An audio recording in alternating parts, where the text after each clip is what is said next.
igualmente esté intervenida por el docente y que él dé como que puntos claves de ese tema, más allá de, más allá de que se saque lo mínimo, porque recuerdo era como que se hablaba de alguna prueba de importancia que el docente, en este caso, debíamos decir todo el procedimiento de esa prueba. O sea, creo que hay cosas que no deberían darse porque, no sé, no las considero como que tan necesarias, pero sí cosas como puntos clínicos, partes básicas del examen físico en esa patología, algo igual general de la patogenia, de la fisiopatología, puntos claves del diagnóstico y de la parte del laboratorio y eso, y puntos de prevención y tratamiento. Entonces yo consideraría personalmente que sí sería necesario como que de lo que el estudiante o del grupo que exponga, siempre esté el docente allí y dé puntos claves como un pequeño resumen, porque eso también anima al estudiante a que se interese un poco más y que tenga sus apuntes y como que le quede algo, porque si el estudiante lo expone, como que sí pierde un poquito el peso a futuro. Eso, Doc, Ya, personalmente. gracias. Una pregunta. ¿El caso clínico ustedes lo buscaban, lo sacaban? De dónde tomaban el caso clínico, el problema? O sea, Doc, nos mandaban a buscar y era como que a nosotros nos tocaba buscar así como en algunas revistas y como le cuento, o sea, eran como que temas ya, o sea, más que nada el doctor decía que quería algo nacional, pero, o sea, personalmente buscábamos, pero no es que había porque era como que tema de fiebre amarilla y aparte quería actualizado, entonces era mucho más difícil porque no es que hayan fuentes actuales de esos datos. Entonces nos toca buscar en el internet o en el Nature o en el Journal England y de allí, porque de allí habían datos del paciente, incluso imágenes, todo. Entonces, como nos pedían todo, entonces buscábamos de allí y así nos manejábamos. Ya, muchas gracias. ¿Alguien más que nos podría ayudar, aparte de lo que acabamos de escuchar? ¿Qué se entendería por a profundidad?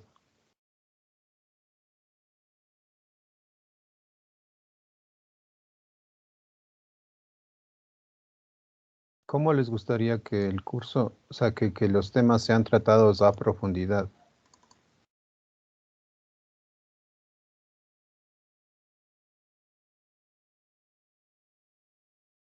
Doc, yo tal vez entendería a profundidad como Sí, que ver las partes de cada enfermedad que más nos van a servir, o sea, los puntos claves. No meter más de la cuenta o como que meter lata a las cosas, sino que ya, enseñarnos lo más importante y no solo las cositas así por encima. Yo entendería así a profundidad. O sea, enseñarnos lo más importante y lo que sí nos va a servir. ya. Puntos clave, no meter lata. ¿Qué sería no meter lata? O sea, es que hay veces que, o sea, ¿cómo le explico? Es que a veces le meten como que ¿Qué mucha sería la cosa, lata? le La meten lata mucha que mete, información. Le o que meten mucha mete. información que a veces puede que no sea tan relevante para lo que nosotros necesitamos.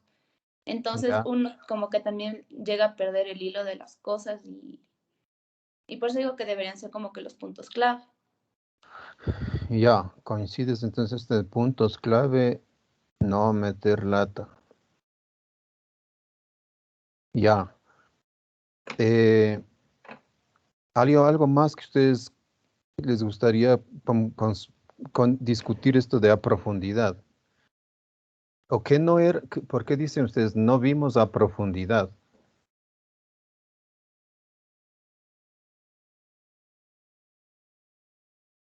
Doc, tal vez el hecho de, o sea, que nos puedan dar las pautas para el diagnóstico diferencial, porque, o sea, nos pueden dar la materia en sí, pero en el momento en el que se llega a ver las otras ya todo se parece, entonces como que no nos dan, a eso me refiero yo en la profundidad. como para poderles diferenciar la una con la otra. Por eso creo que también mis compañeros hablaban bastante del diagnóstico diferencial, porque a la final es lo más importante para identificar la... Ya, ¿cómo establecer esto del diagnóstico diferencial y el tratamiento, ¿no?, que tenemos aquí? Eh, otra preguntita. ¿Qué opinan ustedes de esto de las charlas magistrales o la clase dada por el profesor? ¿Les gustaría o no?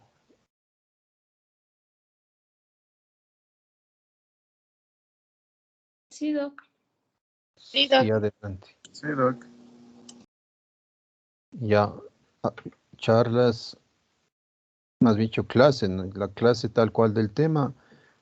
Y bueno, en esta partecita entonces ustedes, no sé si han escuchado cuando esto de, hay las clases magistrales, ¿no es cierto? La conferencia del docente o de una persona, ¿no es cierto? De un experto, lo que sea, se ha visto en educación, en el sistema de enseñanza-aprendizaje, que es lo menos recomendado. O sea, y si se va a dar eso, como ustedes indican, ¿cuáles son las cosas importantes, claves metodológicamente hablando sobre algún tema para que pueda haber una discusión? Entonces, porque la capacidad también dicen, o sea, se establece, ¿no?, ya en neurociencia, en esto de cómo aprende el cerebro, de que si uno asiste a una conferencia, a una charla magistral, a las días después de la charla, dice, la capacidad de retención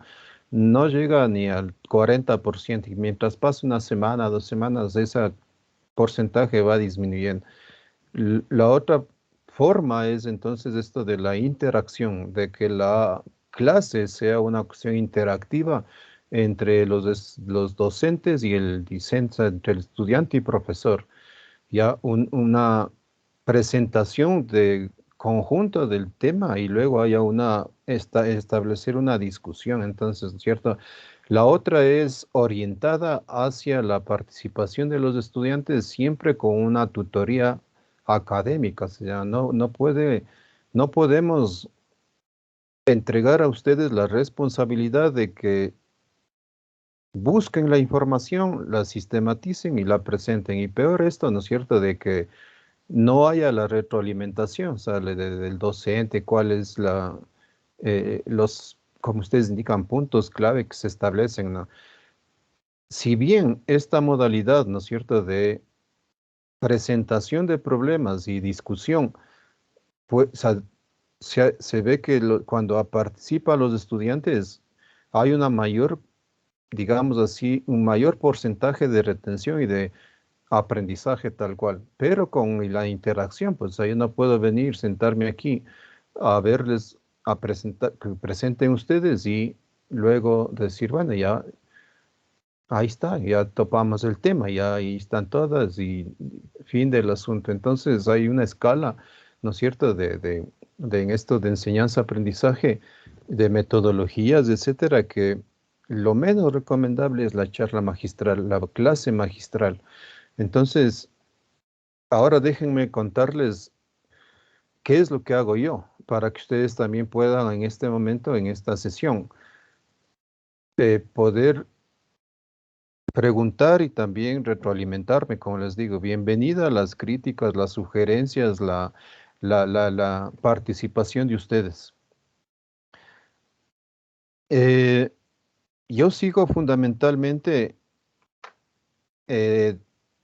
dos cosas. Una es la metodología de la Guía de la Buena Prescripción de la Organización Mundial de la Salud, que ustedes deben haberla visto en sexto semestre, en esto que se llama la selección razonada de un medicamento y la terapéutica razonada en la abordaje de un problema de salud de una persona. Y yo tengo una rúbrica que también les voy a presentar el día de hoy para que ustedes miren cómo es lo que yo llevo estos cursos que yo doy y que ustedes también puedan, insisto, preguntar, criticar o también sugerirme en base a lo que ustedes están diciendo, cosas que vamos a aplicarlas en este curso, ¿de acuerdo? Y las herramientas que yo utilizo también, ya. Pero antes de eso, yo quisiera, me van a permitir entonces en este momento compartirles la pantalla. Sí, estoy compartiéndoles en este momento la pantalla, entonces, y solamente para mostrarles que Sí, Doc. sí se está compartiendo, gracias. Entonces,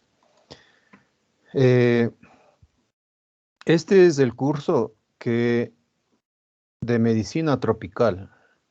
Y les presento esto porque lamentablemente, y digo lamentablemente cuando dicen ustedes, quisiera aprender más sobre enfermedades vectoriales, por ejemplo, el dengue, la malaria, etcétera, eso son temas del semestre pasado. Entonces, no podemos volver a tratar esto. Yo podría también con este programa informático que me están escuchando, que también les voy a solicitar que se bajen de la internet, eh, algún momento tener una sesión que nos que deseen conocer esto un poquito más, pero no podemos volver a este curso. Entonces, esta parte es de la medicina tropical. Entonces, en la medicina tropical lo que hemos acordado todos es que permanezcan las enfermedades transmitidas por vectores, ¿no es cierto? Partiendo desde esta concepción de que no solamente vamos a abordar el problema de enfermos, es decir, la enfermología, que es lo más que aprendemos, o sea, lo que más queremos y tratamos a veces acá los docentes y en sus prácticas también de los hospitales, sino que parta también de este concepto importante que es la promoción de la salud y la prevención de la enfermedad. Y lo que alguien dijo también muy válido, ¿cuándo referir? Ya, esto que se llama referencia y contrarreferencia, porque ustedes recuerdan un poquito la terapéutica razonada de sexto semestre, hay 4 formas en el abordaje o en el tratamiento de los problemas de salud. La primera es consejos de información a las personas, ¿sí? Que yo puedo también intervenir ahí para disminuir la gravedad o informar, qué sé yo, que necesita pruebas diagnósticas, etc. La segunda es tratamiento no farmacológico, la tercera es tratamiento farmacológico y la cuarta es referir. Ya, entonces, en esta parte les presento, digo nada más, es el enfoque preventivo, curativo, y en el curativo es diagnóstico, que aprendan a solicitar pruebas diagnósticas, que las sepan interpretar, que las sepan tratar y también referir. Entonces ahí se ve la malaria, enfermedad parasitaria, los arbovirus, dengue, chikungunya, zika, fiebre amarilla, esto de Isutu y Mayar, que por ejemplo yo no lo topé, sinceramente, yo no le topé esto, ya que si bien hay documentada en América Latina y en el Ecuador, por ejemplo, en Esmeraldas ya encontramos Mariaro, es una parte novedosa de la presentación de estas arbovirus, pero que no constituyen, como ustedes indican, comparado con el dengue, el Zika menos ahora. Como les dije, nosotros hacemos ahora un estudio, una investigación sobre dengue y Zika y vemos que, por ejemplo, el Zika apareció por el 2012, 14 por ahí, y luego descendió muchísimo y fue reemplazado por otros serotipos del dengue. Y lo que hoy prevalece es el dengue. Entonces hay una como competencia, es lo que también nosotros estamos mirando. Otra cosa que vemos es leishmaniasis, la enfermedad de Chagas y leptospirosis, que hace parte de las icterohemorrágicas. Luego se ve ahí una parte que se llama pulmón tropical, yo le llamo, es la diferenciación fundamentalmente de paragonimiasis versus tuberculosis. Y el abordaje sindrómico de las infecciones de transmisión sexual, sobre todo síndrome de secreción vaginal, de úlcera genital, de secreción uretral y VIH-Sida y hepatitis, sí, virales. Y el tercer módulo que tenemos en medicina tropical es enfermedades eh, del viajero, se llama. Es un capítulo para abordar medicina del viajero, donde resume parte de lo que está aquí arriba, de las infectocontagiosas transmitidas por vectores, por ejemplo, y luego pasamos a mordedura de serpientes y esto, por ejemplo, shock tóxico, sepsis y fiebre en los trópicos, nosotros ya lo hemos separado y lo hemos separado para toparlo precisamente ahora en infectología. Geohelmintiasis, que es y medicina del viajero y vacunas, ¿cierto? ¿Cuáles son las enfermedades que pueden ser prevenidas con vacunas? Este es, si ustedes quieren, los 3 módulos que se ven en medicina tropical. Ahora yo quiero presentarles lo que pensamos hacer con la infectología que ustedes tienen aquí. Entonces ahora les estoy presentando lo que hemos discutido con los docentes que vamos a hacer esta cátedra en estas 2 semanas. Entonces, la primera parte, todos los temas que ustedes están mirando aquí, nos hemos puesto de acuerdo y cada docente, como ustedes saben, tiene acá en la central decimos, ¿no? Libertad de cátedra. Entonces, si o sea, si un docente dice, mi método es ese, que los estudiantes preparen, yo me reúno con ellos, discutimos, hacemos un resumen, etc. O sea, es eso que llamamos acá, ¿no? Libertad de cátedra. Y en general en las universidades es así, ¿no? Lo que nos ponemos de acuerdo es en la estructura del curso, ¿ya? Pero ahí sí cada docente con sus estudiantes y lo que a mí me gusta es una interacción. O sea, yo presentarles mi método y que ustedes puedan comentarlo, criticarlo, ver qué es lo que falta o qué sobra, etcétera, ¿de acuerdo? Sí, entonces yo le he dividido así y les digo yo porque los temas son para todos los hospitales estos, pero yo le he dividido así.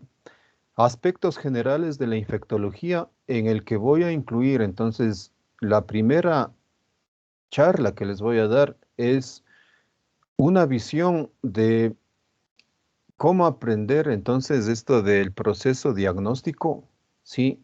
Para la toma de decisiones. Y para tomar decisiones no precisamente solamente en cuál es el tratamiento que debemos dar a un problema, sino cómo comunicar un diagnóstico, cuándo solicitar una prueba, qué es lo que espero de la prueba. Y con esta charla que yo doy, yo hago una introducción al programa informático de entrenamiento que se llama el Cavisa 7, que lo vamos a utilizar aquí. Y que ustedes van a escuchar cuál es la lógica detrás de este programa de entrenamiento. El siguiente tema es paciente con fiebre y fiebre de origen desconocido.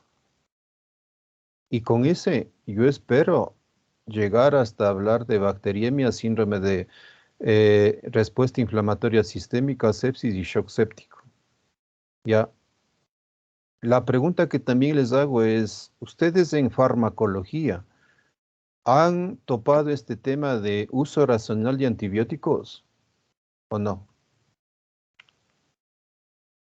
No, doc, personalmente. Nadie. Porque cuando nos encontramos, ¿no es cierto?, con estos temas de infecciones en general, y también colocaré cuáles son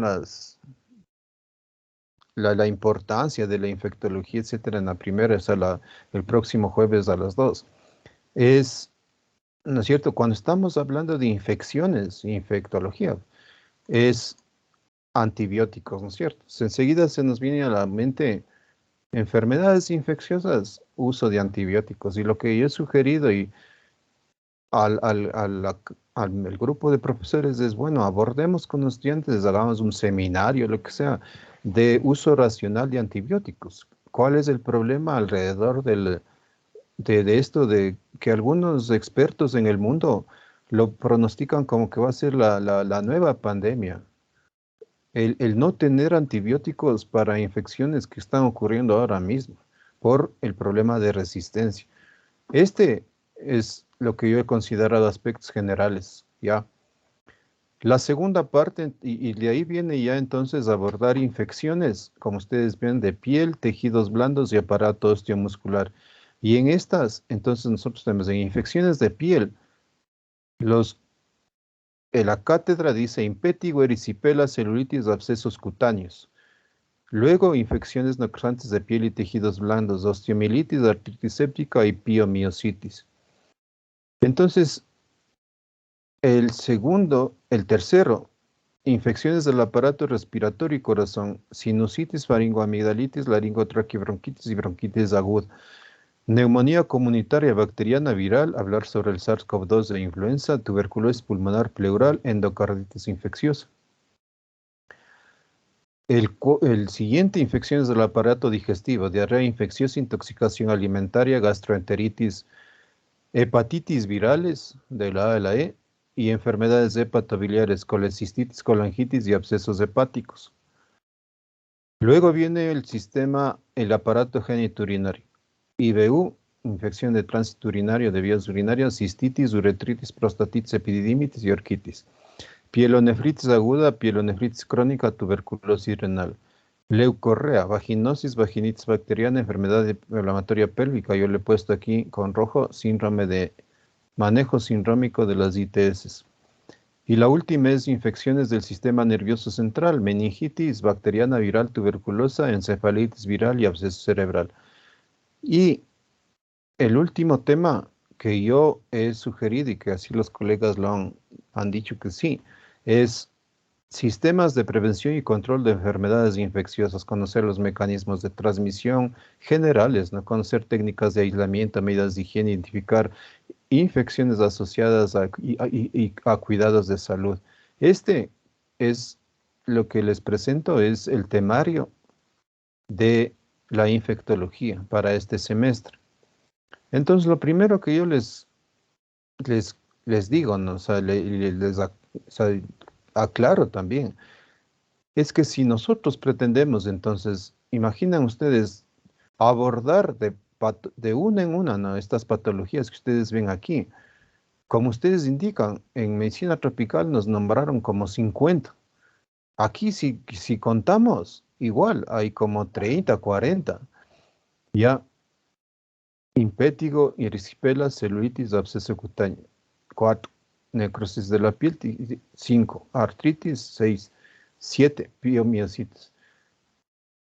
8, 9, 10, 11, 12, 13, 14, 15, 16, 17 con intoxicación, 18 hepatitis, 19, 20, 21, 22, 23, 24, 25, 26, 27, 28, 29, 30, 31, 32, 33, o sea, como más de 30, ya. Yo, sinceramente, no. Y para 2 horas de clase también. O sea, entonces, les digo, ¿no? O sea, el director de carrera nos ha pedido ya el día de ayer, empecemos. ¿Y cuántas horas hay? Dice 2. 2 horas está asignado. No sé si me corrigen. ¿Sí o no? ¿Ustedes han escuchado? ¿Les dijeron algo sobre esto?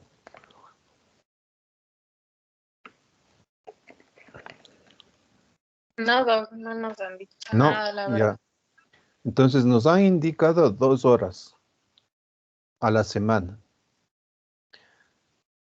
En 2 horas, señores, y con esta modalidad, o sea, que los expertos dicen, una sesión sincrónica para que sea efectiva, aproveche el tiempo, la atención de los estudiantes es máximo 45 minutos. O sea, o sea, porque tener hora y media, 2 horas, o sea, va a ser muy cansado, ¿no es cierto? Entonces, de estos temas que ustedes ven aquí, yo los he sintetizado y les presento también entonces a consideración de ustedes el cronograma que yo sigo trabajando. Y digo, sigo trabajando porque yo ya le tengo aquí, ustedes ven, agrupado por semanas, ¿ya? Y me estoy compilando materiales de lectura que sean útiles para ustedes, ya, no para el docente, o sea, no porque quiero yo conocer qué es lo último, la última publicación en tal tema, voy a pedirles, pongan las últimas, o sea, de publicaciones. Eso es, también, o sea, cada docente, entonces yo busco publicaciones de preferencia locales, regionales o eh, de importancia en la atención primaria en salud. Lo mío no va orientado al hospital, pero sí, como ustedes dijeron, cuándo referir. Escuché también por ahí que dijeron cuando estemos en la medicatura rural, ¿con qué nos vamos a enfrentar? ¿No es cierto? Entonces les pongo aquí.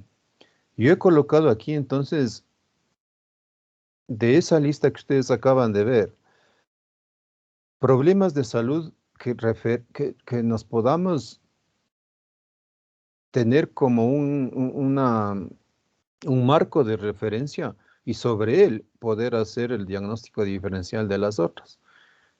De las otras que están en lista en el programa de infectología, pero también de otras que no están y que el programa informático, les insisto, y les voy a presentar el sitio para que ustedes se bajen para la próxima clase que yo explique eso, ya ustedes lo puedan ir un poquito familiarizándose con eso, ¿ya? Que también utilizamos cuando ustedes hacen sus trabajos en grupo, ¿de acuerdo? Entonces, yo lo he resumido así. Y tendré que modificar un poquito esto, porque ustedes, como ven, aquí yo ya debería estar hablando de la introducción a la infectología y toma de decisiones. Luego yo tengo una que se llama fiebre de origen desconocido, bacteremia, síndrome de estrés, sepsis y shock, celulitis y erisipela, infecciones respiratorias altas y agudas, faringoamigdalitis y bronquitis, neumonía adquirida en la comunidad bacteriana y luego neumonía adquirida en la comunidad viral, el SARS-CoV-2. Luego yo tengo aquí, como ustedes ven, una parte que dice presentación de problemas clínicos por grupos. Pero para que haya esta presentación por grupos, yo antes hago una semana antes, una 45 minutos, una horita de tutoría. Con base a la rúbrica y a los paso a paso que ustedes deben haber también aprendido en terapéutica razonada. Entonces, para los temas que no vemos acá y que están en ese programa, pero que también son de interés en esto, está osteomielitis, artritis séptica, piomiositis y enfermedades necrosantes de piel, tejidos blandos. Le he puesto aquí en estas 2 semanas para trabajos grupales, ¿ya? Es decir, que ustedes se constituyen en 5 grupos, ¿no? Perdón, en 4 grupos. Luego hablamos de tuberculosis pulmonar y pleural. Y terminado esto, hay una primera evaluación de examen, ¿ya? Luego tenemos aquí gastroenteritis, hepatitis viral, infección del tránsito urinario, manejo sindrómico de las ITS, presentación de problemas por grupos, y aquí le he aumentado ya una cosa que se llama monografías para sus notas, sobre endocarditis infecciosa, colecistitis, colangitis y absceso, meningitis bacteriana viral y tuberculosa y encefalitis viral y absceso cerebral. Y el segundo examen. Este es yo lo he estructurado así, entonces, como ven, yo estoy un poquito atrasado para darles esta, ya. Y la segunda cosa que deseo informarles entonces en esto es lo siguiente. En la terapéutica razonada, entonces, aprendimos 2 cosas fundamentalmente, ¿no es cierto? Cómo seleccionar un medicamento P para un problema de salud antes del encuentro con el paciente, ¿no es cierto? Que es lo que está en celeste. Esto es una formación científica del paso a paso de cómo yo llego a seleccionar un medicamento P antes del encuentro con una persona. Entonces tiene 3 partes: definir el problema, búsqueda y análisis crítico de las mejores evidencias disponibles, porque me imagino ustedes también tuvieron en sexto esto de medicina basada en evidencia, y si no han tenido, pues ahí también tendremos que abordar un poquito eso. Selección de grupos farmacológicos y de medicamento P. Esto es lo que se ve, ¿no es cierto?, en el sexto semestre en terapéutica razonada. Esto es antes del encuentro con el paciente. Ya. Y la segunda parte se llama esto de aquí, terapéutica razonada, que es ya cuando estamos, ¿no es cierto?, enfrentándonos lo que ustedes dirían a un caso clínico, o sea, un problema clínico, ¿no es cierto? Sí, que en cada tema yo quiero ir orientándoles a ustedes, no en que busquen una revista, sino en lo posible que sea, que sea a veces, yo he tenido casos, grupos de estudiantes que he trabajado que eh, de enfermedades frecuentes, ¿no? Que por ejemplo, en diabetes, en hipertensión, recuerdo, tenían o en su entorno o podían conseguir realmente un problema ya para presentarlo en esta modalidad que viene ahora. La primera es definir el problema del paciente. La segunda es seleccionar el tratamiento P y medicamento P. La tercera es hacer la prescripción e indicaciones. ¿Cuál es el plan de seguimiento para este problema en concreto de esta persona? Y al final hacían una evaluación del aprendizaje significativo. En la primera parte de definir el problema del paciente, describe y analiza con propiedad el escenario clínico, es decir, hace una presentación de los puntos relevantes de la historia, ya que me sirven para orientar con esos argumentos epidemiológicos, clínicos, de factores de riesgo, del laboratorio, del examen físico, etcétera. ¿Cuáles son los que me sirven para pensar en que esa persona o llegar a ese diagnóstico? Luego, evalúa si debe o no tratar, si existen criterios de selección suficientes para tratarle. Luego, en la selección del medicamento P y tratamiento P, define el problema del paciente y describe los posibles tratamientos e intervenciones. Selecciona el medicamento P con base a los medicamentos seleccionados para el paciente específico. Nombra el medicamento genérico, la dosis, la forma de presentación, la cantidad a administrar, etcétera, la dosificación estándar que se llaman, ¿cierto? ¿En base a qué? A los protocolos, a las guías de práctica clínica, etcétera. Luego da instrucciones, advertencias y explica las opciones del tratamiento para ese problema, ¿sí? Y finalmente hace un plan de seguimiento o propone un plan de seguimiento, que es cómo conseguir de las personas, como dice la guía de la buena prescripción, hacer de nuestros pacientes socios en el tratamiento. ¿Cuándo suspender un tratamiento? ¿Cuándo referir a la persona, por ejemplo? Y finalmente los resultados que se puede evaluar en las visitas de seguimiento. Sí, cuando usted le dice regrese tal fecha, ¿qué es lo que se esperaría encontrar que haya modificado favorablemente esa intervención que yo hago a esa persona, ¿de acuerdo? Esta es la rúbrica que yo sigo, ya, para los trabajos grupales. Pero antes de esto, yo en cada tema que ustedes ven aquí, entonces, yo preparo para ustedes una discusión, una presentación, que espero no sea la clase magistral, pero sí es la orientación, lo que ustedes dicen, los puntos clave, o sea, las preguntas orientadoras también. Yo al inicio, en este curso ya he introducido esto de unas preguntas orientadoras sobre cada problema. Y como ustedes pueden ver aquí al lado, donde estoy señalando, dice material de lectura. Entonces yo el material de lectura para cada tema lo voy a ir colocando aquí, pero también en el Teams y en el aula virtual, que ya, como les digo, estoy trabajando en eso, para que ustedes para cada semana podamos nosotros tener un documento de sustento para la discusión. ¿Qué quiere decir eso? Que usted tiene anticipadamente su material de lectura, para que no sea solamente venir en estas sesiones sincrónicas y yo presentarles el problema, solicitarles algunas preguntas, etcétera, sino que ustedes también puedan revisar este material de lectura, de donde también es la base, ¿no es cierto?, para sus evaluaciones teóricas en exámenes, pruebas, lo que sea, y ustedes ya puedan tener esto de antemano, ¿de acuerdo?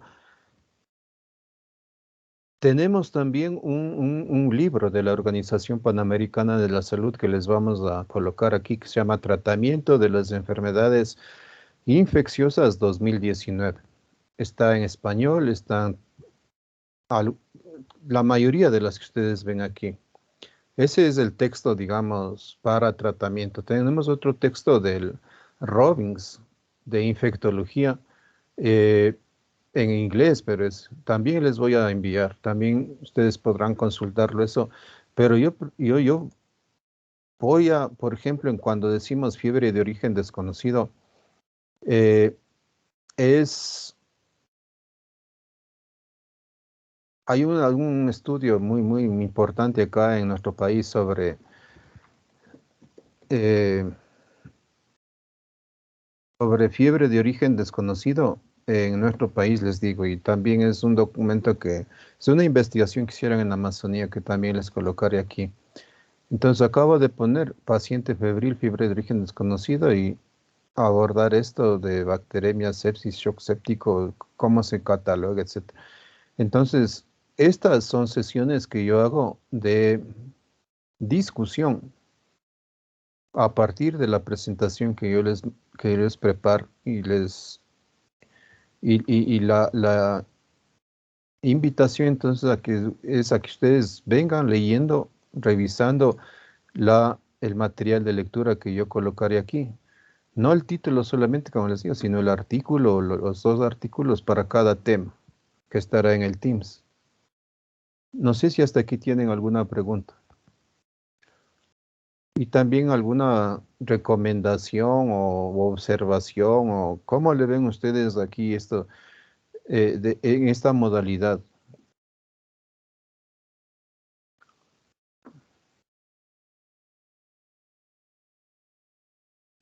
Bueno, sí, Doc, creo que está muy bien la modalidad en la que usted se va a referir personalmente. De mis compañeros, no sé si quieran decir algo.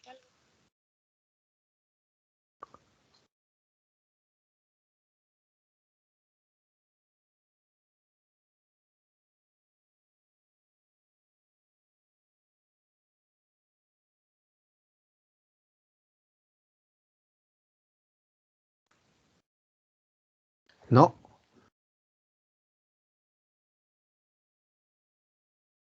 todo Yo claro. las podemos manejar así, Doc. Creo que está bien manejarnos así. Ya. Entonces, miren, cuando decimos trabajos grupales, confórmense en 4 grupos. Para en base a esta rúbrica que yo tengo, ustedes puedan, para esas fechas que está colocada en la programación, ustedes preparar ese tema bajo la rúbrica que les acabo de presentar, que también les voy a subir, ¿de acuerdo? Pero lo que a mí me gusta también hacer es lo siguiente, no sé si me escucharon esto de la tutoría. Esto de que antes de que el grupo presente su trabajo al resto de compañeros, puede reunirse cada grupo conmigo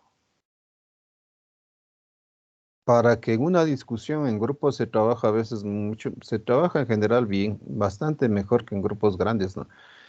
O sea, ustedes, a la luz de esa rúbrica y de lo que vayamos discutiendo clase a clase, semana tras semana en enero, y desde el otro jueves y desde todo enero, ustedes tengan ya los elementos como para también ir preparando su trabajo, ¿de acuerdo?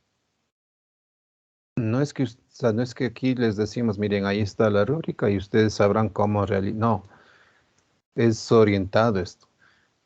Cuando ustedes, si la primera que decimos, ¿no es cierto?, es la semana del 1 al 4 de febrero, ojo, es la presentación de los 2 primeros grupos, 1 hora cada uno. Una semana antes, los 2 grupos se puedan reunir conmigo por separado, ¿de acuerdo? y con el material, con el trabajo que ustedes hayan realizado, yo poder orientar, poder sugerir, poder recomendar, poder intervenir. Entonces, con lo que ustedes llaman, ¿cuáles son los puntos claves en eso? Y también dotarles de pronto de alguna bibliografía extra, etcétera, sobre el tema. De tal manera que ahí yo no sea el que exponga, sino el trabajo lo presenta el grupo. Y lo que yo quiero también es que haya una discusión ahí, ya.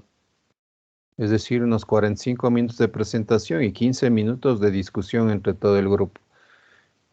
¿Les parece? Sí, Doc. Sí, ya. Doc, una preguntita. Con esto de las tutorías, ¿tendríamos que cuadrar con ustedes los horarios para ver qué hora o dejamos definiendo una hora exacta? Exacto. Cuadramos en enero, ¿les parece? El próximo año cuadramos. Ya. El otro Ya. año cuadramos ahí, porque tenemos todo enero en esto de las sesiones sincrónicas y de discusión teórica sobre estos problemas que yo les pongo ahí. Ustedes tendrán su material de lectura, tienen que venir leyendo. O sea, lo que les pido que me ayuden también es, vengan leyendo, vengan estudiando para que aporten, para que pregunten, para que critiquen, ¿de acuerdo? Y haya una interacción, porque si yo me pongo aquí y les transmito más información, no se trata de esto, estas reuniones sincrónicas en la virtualidad, ustedes deben saber, ¿no? Hay 4 momentos. El primero es que uno les envía la información. Sí, el segundo momento es el momento sincrónico, en el que la información enviada es discutida con el docente. El tercero es la aplicación de esos conocimientos a un problema, en este caso médico. Y el cuarto es la evaluación. Estos 4 momentos es la formación virtual, o sea, es la educación en línea que se llama ahora. ¿De acuerdo? Sí, entonces ni ustedes ni yo quiero que vengan y nos sentemos a escucharles a ustedes o yo, ustedes a escucharme. ¿De acuerdo? Ya. Como les dije entonces, para la siguiente, el jueves ya a las 2 de la tarde que yo voy a tocar los temas estos, eh, introducción a la infectología y a la toma de decisiones con el programita informático y me meteré ya también, me disculpan por el retraso que hemos tenido, es paciente febril y síndrome, que digo, y fiebre de origen desconocido al menos, para en la 1 de enero poder topar estas bacteremias, sepsis, shock y erisipelo celulitis, por ejemplo, ¿de acuerdo? Entonces, miren, yo utilizo un programa informático para la lógica clínica para la toma de decisiones que se denomina Cavisa. La versión es la 7ª. Entonces, la tarea que ustedes van a tener para la siguiente semana es que ustedes se puedan descargar este programa interactivo informático de entrenamiento en países tropicales y subtropicales que los vamos a utilizar aquí y bastante en esta lógica que ustedes han dicho, ¿no? ¿Cuáles son los puntos clave? No solamente para llegar a un diagnóstico, sino también para el tratamiento, etcétera. Y les coloco aquí entonces en el chat el sitio de donde ustedes se van a bajar este programa. Está en la versión 7, también hay para celulares, por ejemplo. Ya les llegó el https:// de www. Instituto Príncipe Leopoldo, Instituto de Amberes en Bélgica, BE, Cavisa. Sí, les llegó. Sí les llegó a todos. Ya. Sí, Doc. Pongan atención finalmente ya copien ese y guárdenlo ahí en su hojita, en un link, o ya si ya le abrieron, espérense ahí para que ya le descarguen, pero les voy a explicar lo siguiente. Si usted se ha descargado este programa, entonces le va a aparecer un icono como este. Todos están mirando la pantalla. Sí, Doc, sí se me. Les va a aparecer esto como acceso directo. Cavisa se llama. Este mundo, sí.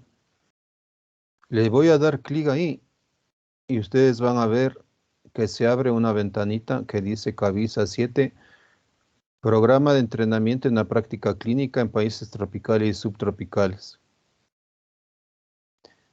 Le da, aquí está la lista de autores. Me referiré más en detalle a esto la próxima semana. Es un programa de entrenamiento construido por epidemiólogos, clínicos, laboratoristas, estadísticos, matemáticos, etcétera, etcétera. Es un programa de recopilar información clínico-epidemiológica en el mundo. Le pone clic en la flecha, ¿no? Y le aparece esta segunda ventanita que dice lenguaje, usted va a español, continente, pone América Latina y le da clic en la flecha e ingresa al programa. Sí. Una vez que está dentro del programa, le aparecen estas 4 aplicaciones, estos 4 recursos que iremos viendo cada uno con más detalle en las próximas clases. Y van a ver este que dice base de datos. Y le da clic ahí y aparece la base de datos de enfermedades desde la A hasta la Z, desde aborto hasta Zika. Ya. Y aquí nosotros tenemos, por ejemplo, miren los abscesos hepáticos a mediano y piógeno que veremos conmigo en este curso. Ya, cuando yo le doy clic en absceso hepático mediano, ustedes ven que al lado derecho se despliega una ventana donde aparecen en lista los argumentos clínicos y epidemiológicos y de laboratorio que me sirven que están ligados a esta enfermedad. Y ustedes tienen ahí la lista. ¿Ya? ¿Sí me siguen? Sí, Doc. Sí, Doc. ¿Ya? Cuando ustedes dan clic en absceso hepático piógeno, van a ver que algunos cambian, otros permanecen igual. ¿Ya? Este es un material de consulta, también les cuento. Porque en los libros, ¿no es cierto? Lo que cuando leemos una serie de argumentos clínicos, laboratoriales, de prevalencia, incidencia, etcétera, de las enfermedades, pero sin una categorización de esto del poder del argumento ligado a la enfermedad que me van a escuchar la próxima semana. Ustedes ven que aquí hay 2 colores, uno en verde y otro en rosado. Mientras más intenso el color, es fuerte o muy fuerte para confirmar este problema de salud. Ya, mientras más débil, es débil o cero, que no me sirve mucho. Entonces se clasifican ahora los argumentos epidemiológicos clínicos de laboratorio en el poder que tienen para confirmar o excluir, teniendo como referencia esto de sensibilidad y especificidad. Ustedes deben haber escuchado también, ¿no?, esto de sensibilidad y especificidad, que me referiré el próximo jueves. La capacidad del argumento para confirmar los enfermos se llama sensibilidad. Y el poder que tiene o la probabilidad que tiene un argumento para confirmar una persona que está sana se llama especificidad. Es decir, para decirle, realmente usted no tiene esta enfermedad, ¿de acuerdo? Esto sirve no solamente para pruebas diagnósticas, sino también para argumentos clínicos y epidemiológicos. Es más o menos como los meteorólogos, ¿no? O sea, ustedes saben, prevén la posibilidad de que llueva, ¿no es cierto? Por los datos que tienen de humedad, ¿cómo es? De nubosidad, ¿sí o no? Por- y nosotros también, pues decimos, ya ve, ya se está poniendo negro, ya va a llover, ¿sí o no? Vienen las corrientes, ellos miden ahí sus datos y dicen, sí, el pronóstico del tiempo, ¿han escuchado? El pronóstico del tiempo para el día de mañana en Quito es que va a llover, por una serie de datos que tienen, ¿de acuerdo? Esa probabilidad que tienen los argumentos para confirmar o excluir enfermedades es lo que yo también les entrego a ustedes.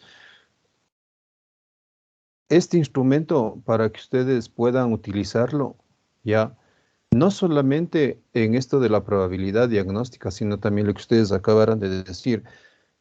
¿Cómo hacemos el diagnóstico diferencial? Y acá abajo, en cambio, ustedes tienen los síntomas, a los argumentos, ¿no es cierto?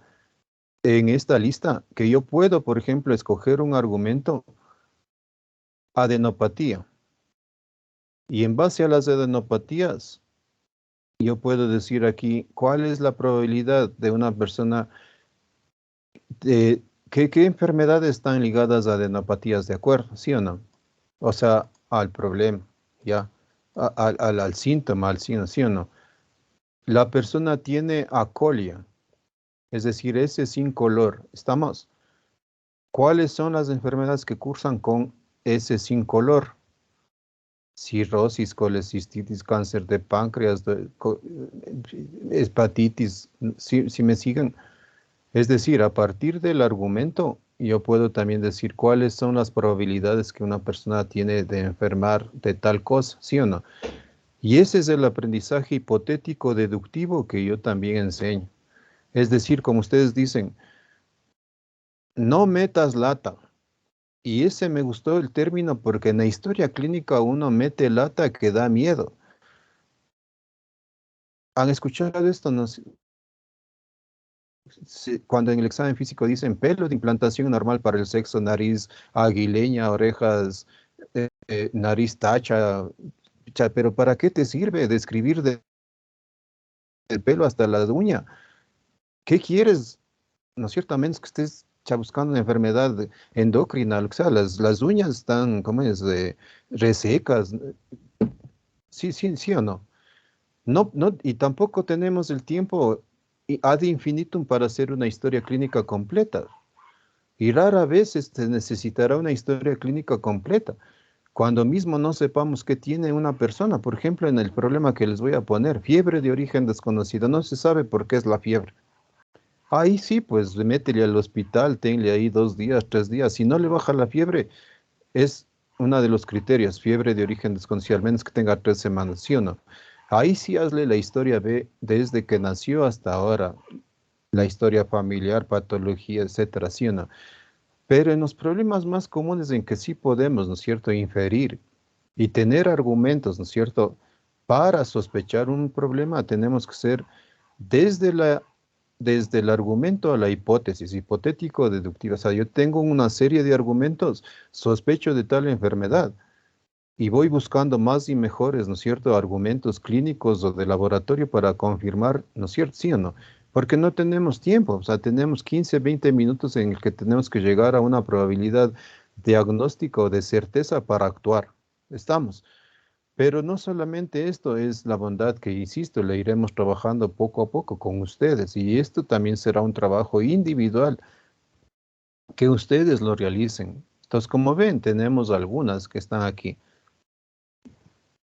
Por ejemplo, aquí tenemos neumonía, neumonía atípica, neumonía, neumonía y neumonía típica viral, por ejemplo, ¿de acuerdo?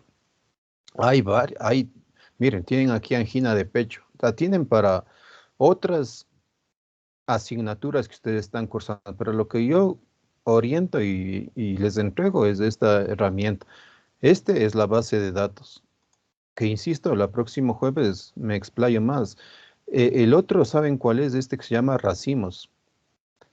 Aquí está cuando uno, ¿no es cierto?, empieza y le dice a una persona, por ejemplo, tiene fiebre, ¿ya? Fiebre alta.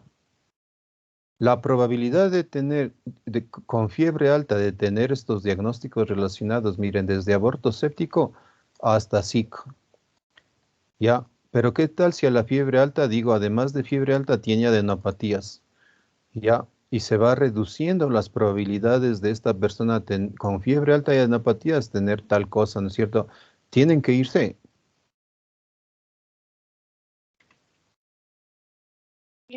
Hasta las 8 tenemos dos. Ya, ya termino. Entonces ya, esto sirve para yo ir colocando aquí, ¿no es cierto? Eh, Argumentos que, insisto, no solamente son clínicos, sino, por ejemplo, a la fiebre alta y adenopatía le digo, oye, es epidémico. Enfermedades epidémicas que cursen con fiebre alta, adenopatías, es las que ustedes tienen aquí, que las más frecuentes son chikungunya, dengue, difteria, hepatitis Infección del Nilo del Este, legionelosis, peste bubónica y rickettsiosis. Y yo hablaré el próximo jueves también de que no solamente es importante tener esta lista, sino que a esta lista yo le debo priorizar el diagnóstico diferencial. Aquí está para hacer el diagnóstico diferencial a partir de argumentos. Ya, en el diagnóstico diferencial, ¿saben qué interesa? O sea, separar, priorizar aquí enfermedades graves y que tienen tratamiento. Ya, insisto, en la clase, la introductoria del próximo jueves, tengo más para hablar de eso. La otra aplicación, la otra bondad de este programa es este que se llama Bayesian. No sé si ustedes han escuchado el teorema de Bayes. El teorema de Bayes te dice que mientras más argumentos tengas a favor o en contra de una hipótesis, tus probabilidades van modificándose conforme vayas argumentando a favor o en contra. Es decir, mientras yo tengo ciertos argumentos positivos y aquí también uno puede poner los que no tiene la persona, la probabilidad aquí de tener tal o cual enfermedad, en cambio, ya se va categorizando en números. Y aquí ustedes tienen la historia clínica, el examen físico, las imágenes de laboratorio. Ya, y en la historia uno puede poner, por ejemplo, tiene acolia, pero no tiene adelgazamiento. Cuando uno pone no tiene, aparece en rojito.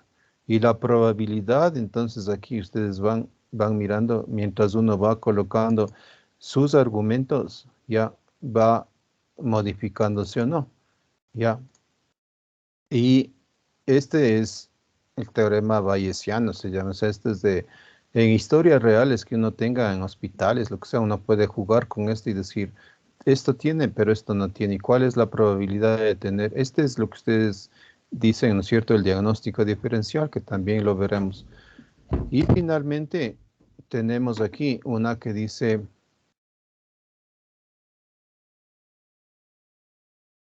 consulta. Esta consulta es casos que yo puedo colocar aquí en parejas o en grupo para hacer este ejercicio.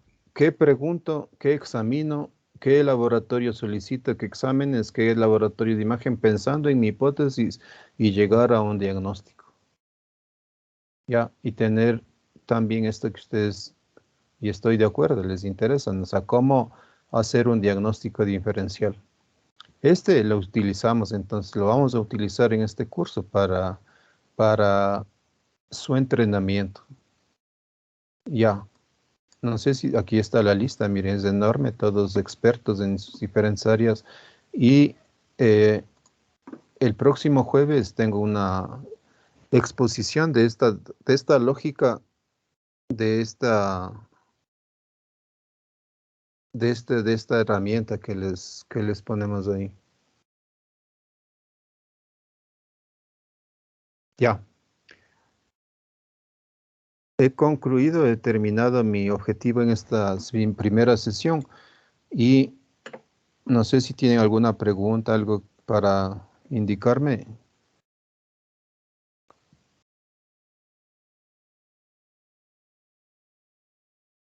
No. Doc, una pregunta. Para lo que es el examen sumativo, se va a realizar de las lecturas que tenemos colgados en el Teams, ¿verdad? Como que la referencia. Para los temas que están en la programación. Ajá, Sí, sí. Yo entre ya. hoy y mañana ya les envío, al menos para la próxima semana, ya paciente febril o fiebre de origen desconocido. Estos dos temas para que ustedes lo revisen y vengan a discutir. Y luego sí, ya enviaré ya para todo tengo ya para algunos, pero quiero tener ya completo al menos el primer módulo para enviarles todo. Para cada semana irlo revisando y que ustedes también tengan este material de lectura. El libro, los dos libros que les he dicho también les envío. Ya, el tratamiento de enfermedades infecciosas de la OPS 2019 y la infectología, sin decir que ese va a ser el libro de base, ¿no? Pero que si yo veo el tema está acorde con lo que yo voy a hablar y lo que está, por ejemplo, sustentado en el sílabo, pues ahí les indico el material de lectura, sí.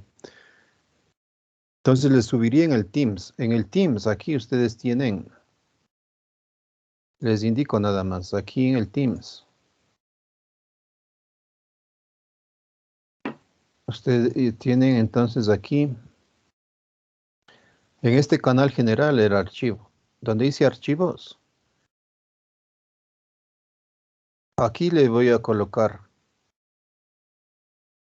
aquí le subo en materiales de clase. Sí, cuando termine la programación, si necesito revisar algo, le subo aquí la lista.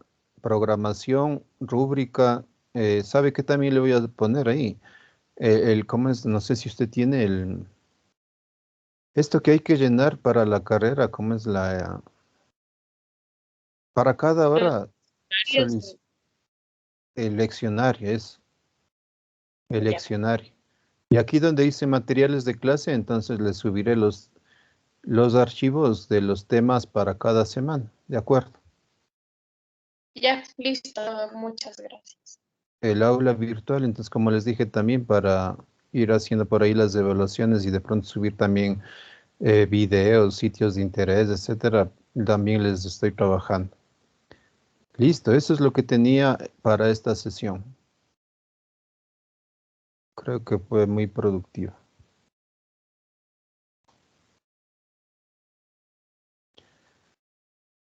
Un gusto, entonces, nos vemos el próximo día, jueves a las 2 de la tarde. Sí, Doc, a eso. Doc, muchas gracias. Gracias, Un Doc. abrazo, Gracias. cuídense, que pasen bien, Gracias, Doc. que pasen bien, chao.